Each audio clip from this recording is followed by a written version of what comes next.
Good morning, Ian Crouch with your 8:30 Hunter News update. Lake Macquarie Police Commander Steve Benson will address the media later this morning following the arrest of 13 teenagers over a spate of alleged luxury car thefts.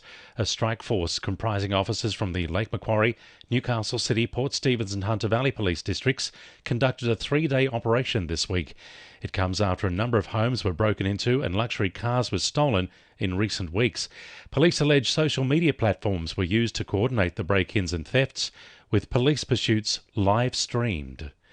We could learn today if the decision by former Prime Minister Scott Morrison to refuse a controversial gas drilling project off the Hunters Coast was on the up and up. A report into the former PM's self-appointment to secret ministries is being released today. One of them was the resources portfolio, which he used to knock back the PEP 11 drilling project, despite Resources Minister Keith Pitt's support for the venture. There's some good news on the jobs front in the Hunter Valley. The unemployment rate has fallen from 3.2 to 2.8%, with an extra 2,000 people finding work. The news is not so good in Newcastle and Lake Macquarie, where the jobless rate climbed to 3.6% last month.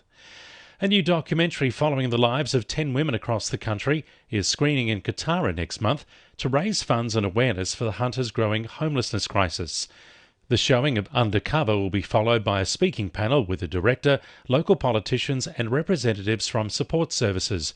Hunter Homeless Connect Chair Michelle Faithful says women over 50 are the fastest growing group of Australians experiencing homelessness. It's a demographic that we really haven't thought about previously. There are women who are leaving domestic violence situations and of course some of these women fall into that category as well. But, these women have found themselves after many, many years of being in stable relationships and homes and all of a sudden they have, they don't have that.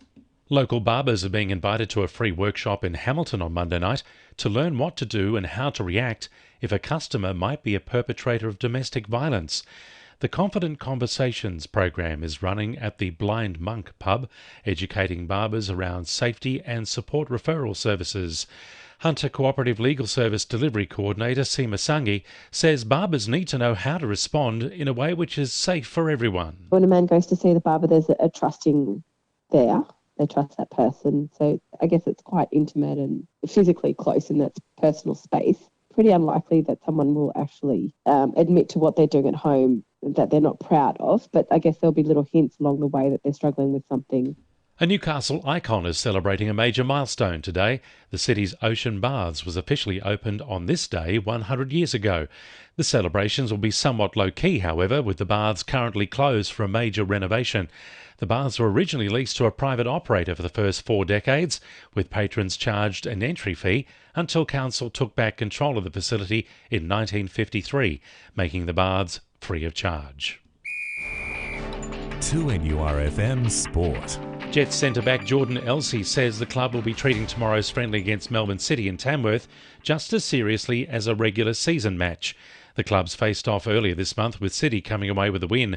Elsey says the friendly will be a chance to make up for the mistakes they made in the 2-1 loss. I mean, it is a trial game, but it is a serious game as well, so we're obviously going to take it seriously. But, we played them a couple of weeks ago, so we sort of know what to expect, and we've been working on that sort of things on the track.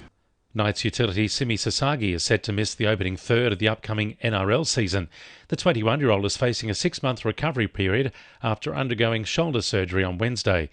Inaugural Hunter Hurricanes player Shannon Jones has been named as head coach of the club's women's side for the upcoming season, and Charlestown's Jake Higginbottom was the best of the Hunter golfers after the opening round of the Australian PGA Championships in Brisbane yesterday.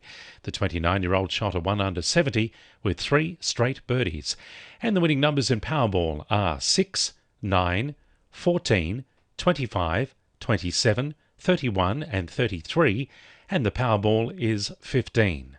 The entire $50 million jackpot was won by a registered player on the mid-north coast. And now you're up to date with the latest 2NURFM Hunter News.